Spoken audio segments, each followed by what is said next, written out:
안녕하세요. 오늘도 서연살롱을 찾아주셔서 감사합니다. 많이들 그러더라고요. 할머니라는 말에는 마법 같은 힘이 숨겨져 있는 것 같다고요.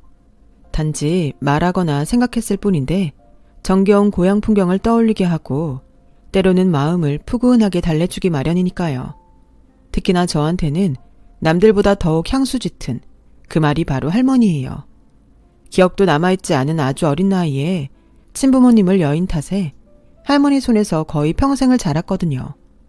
그런 할머니마저 노환으로 돌아가시던 날에는 얼마나 가슴이 무너지던지 장례식장에서 울고 또 우는 제 모습을 보다 못한 어른들이 상주가 흔들리면 다른 사람들이 더 힘들어진다며 아무리 꾸짖고 이러다 쓰러질지도 모르니까 가서 수액이라도 한 대 맞고 오는 게 어떻겠냐며 아무리 권해봤자 그저 눈물만 하염없이 쏟아질 뿐이었죠. 세상 유일한 혈육이자 부모님이나 다름없는 할머니를 떠나보내고 나니 마음이 자꾸 헛헛해지더라고요. TV에서 웃기는 개그 프로그램이 나와도 풍경 좋은 곳으로 여행을 떠나보아도 좀처럼 달래지지도 않고 차마 떨쳐낼 수도 없는 허전함이었어요. 그 그리움이 너무 사무친 나머지 전국 식당 투어를 다니기 시작했어요. 친할머니가 직접 빚고 끓여주셨던 만둣국을 단 한 번만이라도 다시 맛보고 싶었으니까요. 세상을 떠난 할머니의 그림자를 음식을 통해 찾아다니고 있었던 거예요. 하지만 제 기대와는 다르게 만둣국에도 지역별로 개성이 전부 다르더라고요. 할머니의 만둣국, 그리고 밑반찬 솜씨와 비슷한 맛은 할머니와 함께 영원히 이 세상을 떠난 것만 같았는데요. 결국 딱 한 군데 찾아냈어요. 제 할머니가 주방에 생생히 살아계시는 것 같은 식당을요. 그곳은 지방 미식가들 사이에서는 암암리의 맛집으로 인정받아온 집인지 장사가 꽤나 잘 되는 식당이었어요. 비록 외딴 시골 구석에 자리에 있어도 단체석이 따로 있을 만큼 큰 매장에 서빙하는 직원분들 5이 늘 정신없이 일할 정도로 붐볐죠. 그곳에서 친할머니의 음식 그대로를 만나게 된 저는 차로 40분씩 걸리는 그 먼 거리를 오가며 하루 한 끼는 꼭 그 식당에서 먹었어요. 그리고 저 수육 주문 안 했는데요. 서비스입니다. 한우 수육을요? 밑반찬이나 차 같은 것도 아니고요. 네, 저희 음식을 너무 좋아하시는 것 같길래. 아, 네. 근데 저기요, 마음은 감사하지만 이런 거 함부로 막 주시고 그러면 문제 생기지 않을까요? 문제라뇨? 직원이 마음대로 서비스를 막 주고 그러다가 혹시라도. 괜찮아요. 여기 사장님이 우리 할머니고 제가 막내 손자거든요. 까짓거 막둥이가 연애 좀 해보겠다는데 말리는 할머니가 어딨겠냐고요. 네? 제가 방금 뭐라고 한 거죠? 못 들은 셈 쳐드릴게요. 대신 질문 하나만요. 주인 할머니라고 그러셨죠? 그럼 제가 맨날 먹었던 음식들도 할머니께서 만든 것들이겠네요? 당연하죠. 이제 그만 편하게 쉬셔라. 자식 손주들이 아무리 부탁을 해도 똥꼬집이세요. 식당은 주인장이 자리 비우는 순간 망해가는 거 순식간이라나 뭐라나. 전 할머니 편입니다. 굳이 따지자면 틀린 얘기 아니잖아요. 어르신들 평생 하는 일손 놓으면 갑자기 확 늙어버리는 것도 사실이고요. 그러니까 할머님께 잘해드리세요. 오래오래 행복하게 사셔야죠. 암튼 그래서 이 집 음식이 맛있었구나. 할머니들은 원래 그런 존재잖아요. 분명 고추장 딱 하나에 밥만 쓱쓱 비벼주셨는데도 꿀맛이고. 그쵸. 손주 입에서 배고프다는 말 한마디만 나오면 무슨 전쟁이라도 난 것처럼 발 동동 구르면서 주방으로 들어가시고. 제 말이요. 인연이 되려고 그랬던 걸까요? 식당 홀 매니저로 근무하고 있던 막내 손자와 전 덜컥 눈이 맞아버렸고 정신 차려보니 진지하게 결혼 얘기를 나누고 있더라고요. 맙소사, 결혼이라니. 나에게도 가족이 다시 생길 수 있다니. 저에겐 식구들이 없으니 시댁 어른들의 허락만 떨어지면 되었던 상황이었어요. 하지만 내심 마음 한구석이 불안했어요. 식당 덕분에 큰 부잣집이 되었다는 시댁과는 다르게 전 특별하게 내세울 것 하나 없는 그저 평범한 직장인에 불과했으니까요. 그러던 어느 날 집으로 한번 오라는 초대를 받은 저는 조마조마한 마음을 품은 채로 시댁으로 향했는데요. 반대라도 있지 않을까 싶었던 우려와는 다르게 저녁 밥상이 차려져 있더라고요. 소박한 가정식 스타일이었죠. 그리고 그 음식을 전부 손수 만든 사람은 시모도 손이 동서들도 아닌 시할머니였어요. 감격에 겨워있던 시할머니는 마치 친할머니가 돌아온 것과 같은 모습으로 말씀하셨어요. 우리 식당에서 매일 식사한다는 얘기 많이 들었어. 돌아가신 친할머니 음식이랑 맛이 너무 똑같아서요. 그래서 먹다 보면 꼭 집 거실에 앉아있는 것 같은 기분이라고나 할까요? 그래서 일부러 가정식 스타일로 차려봤어. 할머니를 그리워하는 만큼 집밥도 그리울 것 같길래. 식당에서 먹는 식사하고 집에서 먹는 집밥하고는 또 다른 느낌이잖니. 감사합니다. 감사합니다. 시할머니의 집밥은 친할머니를 떠나보낸 이후로 줄곧 한 번도 완벽하게 채워진 적 없었던 가슴속 구멍을 완전히 채워주었어요. 먹는 내내 눈물이 흘러내렸죠. 친할머니를 향한 추억과 시할머니가 보여주신 뜻밖의 환대에 대한 감사한 마음이 뒤엉킨 눈물이었어요. 그런 저를 포근하게 다독여주시는 시할머니의 눈시울도 눈물로 붉어져 있었죠. 얼마나 외롭고 쓸쓸했으면 만난 밥상을 앞에 두고 눈물까지 쏟아낼까. 나도 부모 잃어본 적이 있어서 잘 알아. 다 이해한다. 하지만 이제 괜찮아. 더는 외로울 일 없을 거야. 우리가 너의 가족이 되어줄게.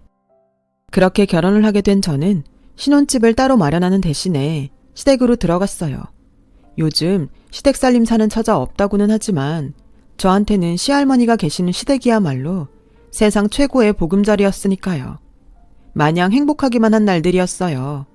아침 일찍 식당 일을 나서는 시할머니를 배웅한 뒤에 출발하는 출근길도 행여 야근이라도 할라치면 거실에서 저를 기다리다 잠든 시할머니를 안아 이부자리에 뉘어드리는 일도, 그런 모든 일상들이 저에게는 안식이었어요. 그리고 그런 모든 순간 저는 시할머니에게 최선을 다했어요. 손주 며느리에서 며느리 세 글자를 뚝 떼어낸 마치 진짜 손주처럼요. 물론 시부모님께도 잘했고요. 하지만 시할머니를 향한 저의 효심이 누군가는 영 못마땅한 모양이더라고요. 남편에게는 두 형수이자 저에게는 두 손이 동서였죠. 그 중에서도 특히나 큰형님이 시아버님께 제 뒷담화를 그렇게 해대더라고요. 아버님, 솔직히 막내 동서 행동이 좀 의심스럽지 않으세요? 내 눈에는 고맙게만 보이던데 뭘. 말이 나왔으니까 얘기지만 시부모도 모자라 할머니까지 모시고 사는 며느리가 어디 흔하다던. 친자식들조차 낳아주고 길러준 부모 외면하는 일이 남 얘기가 아닌 세상인데. 그러니까 더 이상한 거죠. 자꾸 뭐가 또. 젊고 예쁜 동서가 시집에 들어와 살 이유가 대체 뭐가 있겠냐고요. 돈이죠. 유산. 부모 부양한 자식한테는 법적으로다가 더 많은 지분을 나누어주게 되어 있잖아요. 땡! 멀쩡히 살아있는 시부모 앞에서 못하는 말이 없어. 아버님. 그래, 네 말 맞다나 굳이 법적으로가 아니어도 곁에서 직접 우더름 모신 자식한테 더 많은 정이 가고 정이 많이 가는 만큼 더 물려주고 싶은 게 부모 마음이야. 정유산이 탐나거들라 니들이 막내 대신에 들어와서 우리랑 할머니 모시고 살면 돼. 경고하는데 다시는 그딴 말 입 밖으로 꺼내지 말거라. 다행스럽게도 시아버님은 제 편을 들어주었지만 형님들 사이에서 오가는 호박씨와 눈총은 끊이지를 않았어요. 급기야 시할머니와 시부모님이 없는 자리에서는 아주 노골적으로 핍박을 해대기도 했죠. 하지만 전 절대로 굴하지 않았어요. 굽힐 이유가 뭐 있겠냐고요. 내가 착한 쪽이고 지들이 악당 쪽인데. 아무리 맏며느리고 큰형님이라지만 말씀이 지나치네요. 내가 뭐 없는 소리 한 것도 아닌데. 했잖아요, 없는 소리. 재산 어쩌고. 얘 눈 세모나게 뜨네. 이봐 동서. 손윗사람으로 충고 한마디 하겠는데 깨끗한 척 좀 그만해. 막말로다가 젊은 여자가 왜 굳이 시댁에 눌러 앉아가지고 왜 이런 고생을 자처하겠어? 돈밖에 더 있냐고. 시할머니랑 시부모님 모시고 산답시고 여우질이나 해가면서 나중에 유산 혼자 다 처먹으려는 속셈. 일종의 장기 투자랄까? 하기사 시댁 정도 식당이면 인생 걸고 장기 투자 한번 해볼 법도 하겠네. 어머, 그거 혹시 경험담인가요? 뭐? 묘사가 너무 리얼하길래. 아무튼 간에 요즘 것들은 버르장머리가 아주. 저기요 형님, 우리 나이 차이 10년이 안 나거든요. 피차 거기서 거기 똑같은 세대인데 요즘 것들은 무슨. 형님들이 좀 많이 노안이기는 해요. 그쵸? 야! 분명하게 말해두는데 우린 유산 그딴 거 관심 없으니까 큰아들 작은아들 둘이서 지져먹든 갈라먹든 알아서들 하세요. 단 한 번만 더 저를 두고 이상한 소리하고 다니면 그땐 기대해보자고요. 과연 세상이 누구 편을 들어줄지.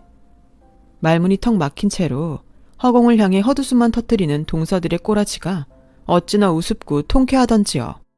아무리 뒤에서 씹어대고 핍박을 해봤자 지들은 제 싸움 상대가 되지를 않는다는 걸 전혀 모른다는 눈치였어요. 그런데 세상 일이라는 게 알 것 같다가도 모를 일이더라고요. 나이에 비해 아주 건강한 편이던 시아버님이 식자재 거래처와 통화를 하던 도중에 심장을 부여잡으며 쓰러지셨어요. 인공호흡을 하며 달리는 구급차 안에서 결국 유명을 달리하셨고요. 그때부터였죠. 시댁의 묘한 분위기가 감돌기 시작한 건. 호시탐탐 저를 견제해왔던 동서들이 본격적으로 유산 다툼을 벌이기 시작했냐고요? 전혀요. 오히려 그들은 끼리끼리 아주 화목했고 여유로운 모습이었어요. 마치 서로 무슨 일종의 협약이라도 미리 맺어주었다는 것처럼요. 알고 보니까 제가 미루어 짐작했던 그 협약이 진짜로 존재하더라고요.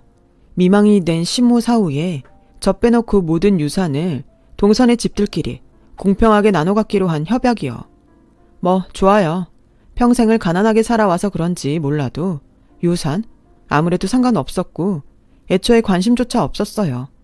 핵심은 그 협약의 주동자가 누구인가 하는 문제일 뿐이었죠. 결론부터 말씀드리자면 시아버님의 장례를 마치고 채 며칠이 지나지 않아 저와 남편은 시댁에서 쫓겨났어요. 저희끼리 분가해서 행복하게 살라는 배려가 아니라 너희는 이제 남남이니 나가서 따로 살라는 통보였죠. 말하자면 의절이요.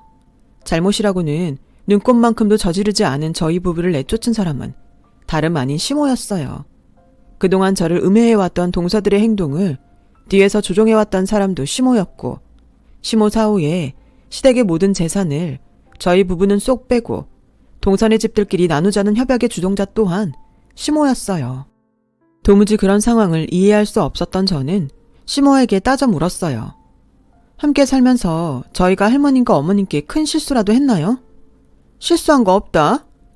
아니면 혹시 처음부터 결혼을 반대하시는 입장이셨나요? 제가 특별히 내세울 것도 없고 친정도 없는 처지라서요? 나 그런 걸로 차별하는 사람 아니다. 그럼 대체 왜요? 잘못도 없었다. 제가 못마땅한 것도 아니다. 근데 왜 쫓아내려는 거냐고요? 네가 아니라 네 남편을 쫓아내려는 거야. 네? 아들 둘은 다 나를 닮아서 다행이지만 네 남편은 너 그 시할매 얼굴을 꼭 빼다 박았거든. 얼굴만 빼다 박았게 말투며 표정이며 하는 생각과 행동마저도 시할매 판박이지. 그게 무슨 말씀이세요? 신랑이 시할머니 손자니까 당연히 닮을 수도 있는. 어머님, 혹시 아니죠?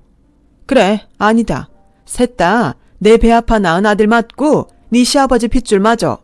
하지만 여지껏 키우면 키울수록 시할매 닮아가는 네 신랑의 모습을 마주할 때마다 소름이 돋았던 것도 사실이다.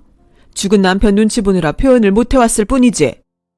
시모는 시할머니를 무슨 철천지 원수처럼 원망하는 마음을 평생을 숨겨가며 살아왔어요. 시모가 막 결혼한 세대길 적이 있었던 사건 때문인데요. 시모의 친정아버지가 아주 깊은 밤중에 반쯤 술에 취해 찾아와서는 대뜸 큰 돈을 빌려달라고 한 적이 있었대요. 그때 시할머니는 아주 호되게 호통치며 단 한 푼도 내어줄 수 없다며 단호하게 거절했고요. 왜냐면 시모의 친정아버지는 노름꾼이었으니까요. 깊은 밤중에 술 마시고 찾아온 꼴을 보아하니 돈 몇 푼이나마 쥐어주었다가는 또 화투판을 기웃거릴 것이 뻔한 상황이었으니까요. 그래서 더 단호하게 거절할 수밖에요. 그런데 하필이면 그날 마침 술도 마셨겠다 눈앞에 둥둥 떠다니는 타투패들의 유혹에 넘어가버린 그 사람은 결국 노름판에 낄 돈을 마련하기 위해 금은방을 털다가 현행범으로 체포되었다고 해요. 그래서 시할머니에게 돈을 빌려달라고 요구하던 그 사람의 모습이 시모가 본 마지막 친정아버지의 모습이 되고야 말았어요. 시모는 일수꾼 빚쟁이들의 감시가 무서워 교도소 면회도 가보지 못했고 그 사람은 출소 즉시 위험한 빚쟁이들의 추격을 피해 어느 외딴 섬으로 숨어들었다가 결국 혼자 외롭게 객사하는 처지가 되어버렸던 까닭이었죠. 저로서는 도무지 이해할 수 없는 원망이었지만 시모에게는 친정 아버지가 시할머니와 관련되어 시작된 사건으로 인해 돌아가셨다 라는 단순한 현실만이 중요한 모양이었어요. 왜 피는 물보다 진하고 팔은 안으로 굽는 법이라잖아요. 그런 생각들이 시모의 눈을 가리고 마음을 엉뚱한 적개심으로 채워버린 거죠. 그래서 결국 시모는 노름꾼들이 되게 맞이하는 비참한 결말에 대해서도 노름빛은 빌려주는 거 아니라는 상식도 시할머니에게는 아무런 잘못도 없다는 사실조차 제대로 바라보지 못한 채로 수십 년을 원망하며 살아왔던 거고요. 그런 사연들을 알게 되자 저에게는 아주 큰 걱정이 날아들었어요. 한통 속인 시모와 동서들 속에 혼자 남겨질 시할머니 걱정이었죠. 좋아요. 나가서 살게요. 피차 얼굴 맞대고 살아봤자 좋은 꼴 못 보고 살 것 같으니까. 대신 조건이 있어요. 할머니는 저희가 모실게요. 얘, 너 보기보다 야망이 크구나. 그러는 어머님은 망상이 지나친 편이고요. 그냥 효도하겠다는 걸 가지고 무슨 야망식이나. 다 꼬부라지 노인네? 앞으로 살면 얼마나 산다고. 어머님, 데려가는 건 허락하마. 어차피 꼴도 보기 싫은 노인네 이참에 치워버리면 나야 좋은 일이니까. 대신 노인네 앞으로 있는 식당이며 재산들 한 푼도 건드리지 않겠다 약속하고 데려가.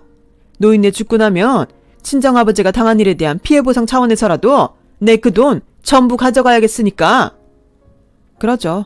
어차피 유산 보고 할머니 모시는 건 아니니까. 하지만 당신을 모시고자 한다는 뜻을 밝힌 저희 부부에게 시할머니가 생전 처음 역정을 내며 말씀하시길. 여기가 내 집인데 가긴 어딜 가? 잘 알죠. 하지만 이게 다 할머니를 위해서예요. 시어머니가 할머니한텐 어떤 마음을 품고 사는지 벌써 몇 번씩이나 말씀드렸잖아요. 그니까 저희랑 가세요. 네? 일 없다 이거사.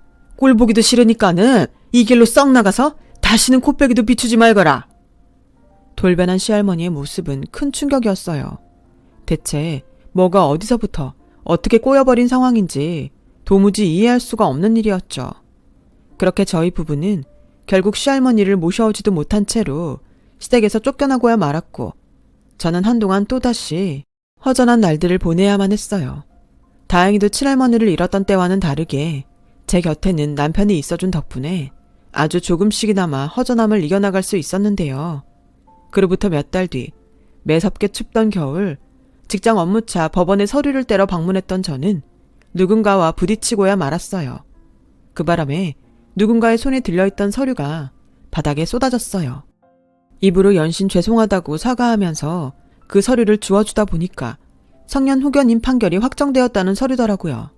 바로 그 순간 누군가에게 서류를 건네던 저는 사색이 되고야 말았어요.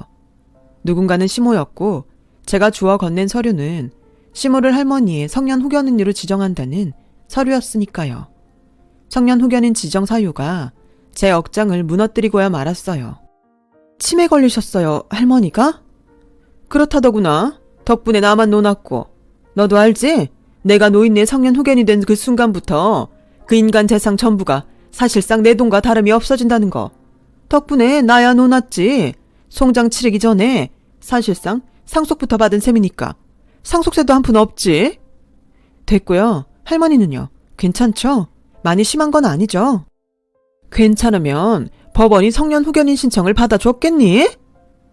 그때 시모의 표독스러운 표정을 바라보며 저는 형언할 수 없는 불안감에 휩싸였어요. 그 즉시 시댁으로 달려갔고 아니나 다를까 시할머니는 누구의 보도 받지 못한 채로 방치되어 있더라고요. 다시 떠올리는 것만으로도 눈물이 쏟아지네요. 어쨌든 격분한 저는 급히 시할머니를 따뜻한 저희 집으로 모시고 난 뒤에야 시모에게 쳐들어가 한바탕 뒤집어 놨어요. 당신이 이러고도 사람이야? 짐승도 이렇게는 안 해. 노인네가 스스로 저지른 죄값 그거 전부 돌려받고 있는 셈 치자꾸나? 무슨 죄값? 노름꾼한테 돈 안 대준 거? 아님 세상 딱 하나 있는 며느리가 자기 엉뚱하게 원망하는 줄도 모르고 평생을 자상하게 대해주었던 거? 할머니가 대체 뭘 잘못했냐고 뭘? 남의 아버지를 죽음으로 몰아넣고도 지금까지 목숨줄 부지한 죄. 웃기지 마. 할머니는 잘못 없어. 그놈의 화투패 노름에 빠져서 비참한 결말을 자초한 게 누군데? 그러자 시모가 저의 뺨을 쫙 때렸어요. 가만히 있을 수 없던 저도 시모를 향해 손을 휘둘렀지만 제 손이 시모의 뺨을 때리기 직전에 멈추었죠. 그리고 말했어요. 당신이랑 똑같은 행동은 하기 싫어서 참아주는 줄이나 알아. 난 우리 할머니 모시면서 평생 사람답게 살 테니까. 당신은 계속 그딴 식으로 살아봐, 어디. 계속 짐승으로 살아보라고. 그리고 기대할게. 당신 말 맞다나 그쪽이 저지른 죄값 반드시 돌려받는 모습을 보고 말 거야. 그렇게 저희 부부는 치매 시할머니를 모시고 살기 시작했어요. 처음에 저희가 모시고 나오겠다고 했던 날에 왜 그렇게 모질게 저희를 외면했는지 묻고 싶은 마음은 굴뚝 같았지만 천진난만한 어린 아이가 되어버린 시할머니한테서 대답을 듣기에는 무리였고 무엇보다 그런 건 중요하지 않았어요. 시할머니가 여전히 제 할머니고 제가 여전히 할머니의 손주라는 사실이 그저 감사할 따름이었죠. 하지만 치매 병수발은 듣던 대로 만만하지가 않더라고요. 특히나 평생을 음식을 하며 살아온 시할머니는 수시로 주방 소꿉놀이를 하는 어린이가 되었는데요. 그런 행동이 갈수록 잦아지고 정도가 깊어지더니 아침 저녁으로 식사를 준비하는 제 곁을 졸졸 따라다니면서 잔소리를 하기까지 이르렀어요. 또한 직장생활과 치매 병수발을 동시에 해내느라 갈수록 파김치가 되어가는 저를 새벽같이 깨워 마실을 나가자고 졸라대는 행동이 하루 이틀 건너 일상이 되었어요. 그때마다 시할머니는 새벽 도매시장으로 저희 부부를 이끌었고 군데군데 도매상에 불쑥 들어가서는 요크루트 하나 얻어먹고 나오기 일쑤였죠. 혹시 내 음식이 입에 맞지 않아서 그러시나 싶은 제가 눈코 뜰 새 없이 바쁜 와중에도 겨우겨우 짬을 내어 요리학원 수업을 듣기도 해봤지만 시할머니의 행동은 더 심해지면 심해졌지 나아지지는 않았어요. 그런데 제 고민을 들어주던 요리학원 선생님이 뜻밖의 말을 꺼내더라고요. 어머, 그거 식당 물려주시려는 것 같은데? 아마 아닐걸요? 어차피 할머니가 계속 치매고 시모가 계속 할머니 후견인인 이상 아무리 물려주고 싶어도 사실상 방법이 없기도 하고요. 식당을 물려준다는 건 식당 건물과 간판을 물려준다는 뜻이 아니에요. 식당에 음식을 내리물림하는 게 진짜 식당을 물려주는 거지. 아침마다 도매시장 돌아다니는 것만 해도 그래요. 좋은 식자재를 좋은 값에 거래할 거래처를 찾고 유지하는 게 식당에 있어서 얼마나 중요한데요. 그걸 가르쳐 주시겠다는 거잖아요. 곰곰이 생각해보니 요리학원 선생님의 말이 전부 맞더라고요. 요리하는 제 곁에 착 달라붙어서 마치 주방 소꿉놀이인 양 해댔던 잔소리는 제 음식이 입에 맞지 않아서가 아니었어요. 할머니 당신을 큰 부자로 만들어주었던 식당의 레시피를 전수해주려던 것이었죠. 새벽까지 찾아가서는 요크루트 하나 얻어먹고 나오던 도매상들은 전부 식당의 거래처였고요. 모든 걸 알게 되는 순간 시할머니를 보살피며 피곤함을 느꼈던 저 스스로가 창피해지더군요.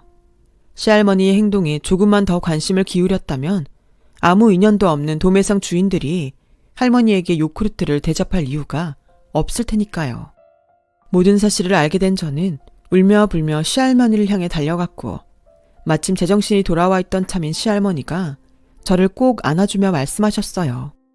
내가 언제 또 정신이 돌아올지 몰라서 기회 있을 때 전화마. 그날 모셔가겠다는 너희를 외면했던 말은 진심이 아니었어. 그때 이미 난 내가 어쩌면 노망이 났을지도 모른다는 사실을 어렴풋이 직감하고 있었단다. 그래서 너희를 내몰았던 거야. 우리 귀한 손주 며느리가 노망난 노인네 곁에 들러붙어서 괜히 고생이나 하며 살까봐. 한참 어리고 예쁜 시절 할미한테 저당 잡혀서 몽땅 잃어버릴까봐. 그게 너무 무서웠어.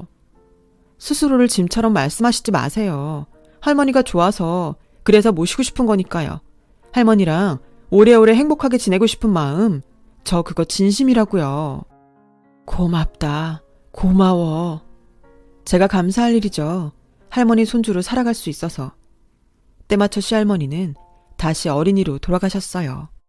하지만 그날 이후로는 할머니를 모시는 일이 전혀 피곤하지 않더라고요. 되려 세상 살아가는 힘이 되었죠. 그러는 한편으로 시할머니의 주방 소꿉장난 요리 교육은 계속 이어졌고 오래지 않아 저희 부부는 퇴직금과 대출금을 싹싹 긁어모아 시할머니의 식당을 잇는 작은 음식점을 내었어요. 그렇게 몇 년이라는 시간이 치열하게 흘러갔어요. 시할머니 덕분에 크게 성공한 저희 부부는 상가 건물을 하나 올렸어요. 그리고는 새 건물에 확장 입주하게 될 식당을 위한 주방 정직원 모집 공고를 내었죠. 면접을 순조롭게 마친 저희 부부가 사무실 문을 막 나서는데 마침 급히 달려온 누군가가 저희 부부의 발에 납작 엎드려 머리를 조아리더라고요. 과거의 기세 따위는 간데없이 초라한 행색으로 나타난 시모와 동서들이었죠. 시할머니의 성년 후견인 자격으로 오직 물질적 재산, 그러니까 식당 건물과 돈만을 사실상 갈취하다시피 거머쥔 시모는 지난 몇 년 사이에 확 몰락하고야 말았어요. 시할머니의 식당을 확장하면 돈을 더 벌 수 있으리라는 착각에 빠져서 이를 무리하게 키웠고 동서들에게도 분점들을 내주었고요. 하지만 그들은 몰랐어요. 음식점이란 주인이 주방을 비우는 순간 이미 망한 것이나 다름없다는 사실을 말이죠. 시모와 동서들이 주방 아줌마들만 믿고 강원랜드를 오가며 사치를 부리는 사이 본점과 분점 모두의 평가는 나락으로 떨어졌고 결국 폐업 수순을 맞이했어요. 폐업하는 과정에서 많은 빚까지 생겨버린 탓에 이 일 저 일 전전하다가 다시는 안 볼 것처럼 내쫓았던 저희 부부한테까지 찾아오게 되었고요. 인생 통으로 말아먹었다는 얘기는 들어서 알고 있었지만 이 정도까지 떨어질 줄은 몰랐네요. 그러게나 말이다. 세상 일이 이렇게 될 줄 난들 알았겠니? 글쎄요. 난 당신들이 무작정 식당 확장하고 분점까지 내고 흥청망청 놀러다닐 때 이런 결말 미리 예상했는데? 할머니가 저 결혼하기 전에 남편한테 했던 이야기가 있어요. 식당은 주인이 자리 비우는 순간 망해 나가는 거 순식간이라고. 그런 게 삶의 지혜와 노하우죠. 성년 후견일이랍시고 할머니 재산 싹 날려먹은 파렴치한 짓거리가 아니라. 그래, 축하한다. 성공한 거 아주 많이 축하해. 그래서 말인데. 괜히 뜸들이지 말고 얼른 말해요. 식자재 납품 시간이라 바빠요. 하나하나 직접 검수하고 물건 받거든. 먹고 살게 한 번만 도와주렴. 뭘 어떡해요. 분점 하나만 내줘. 실패는 성공의 어머니라잖니? 이번에는 반드시 성공시킬 수 있고 매달 수익의 30% 아니 절반씩 너희한테 떼어주마. 와, 내가 평생 그딴 식으로 살아보라고 했다고 그걸 진짜로 이딴 식으로 평생을 살아버리네. 이봐요 아줌마. 뭐? 아줌마? 그래요 아줌마. 순서가 좀 바뀌었다고 생각하지 않아요? 반성하고 사과하는 모습이 먼저 아니냐고. 사과하고 있잖아. 무릎 꿇고 손도 싹싹 빌자니. 반성의 의미로. 뭘 잘못했길래 사과하고 반성해야 할까요? 내가 대신 대답해봐. 시할머니한테 그런 짓 한 거. 그니까 사과를 할 거면 할머니 앞에서 제대로 해. 내가 왜? 노망나서 앞가림도 제대로 못하는 노인네한테 뭐하러? 내가 이래서 당신을 짐승이라고 하는 거야. 도저히 사람이라고는 생각해 줄 수가 없어서. 이게? 그래, 나 망했고 너 돈 많다. 이제 속 시원하니? 한 가족한테 갑질을 해놓고 그러고 나니까 속이 시원해. 아, 이쯤 되면 차라리 고마울 지경이네.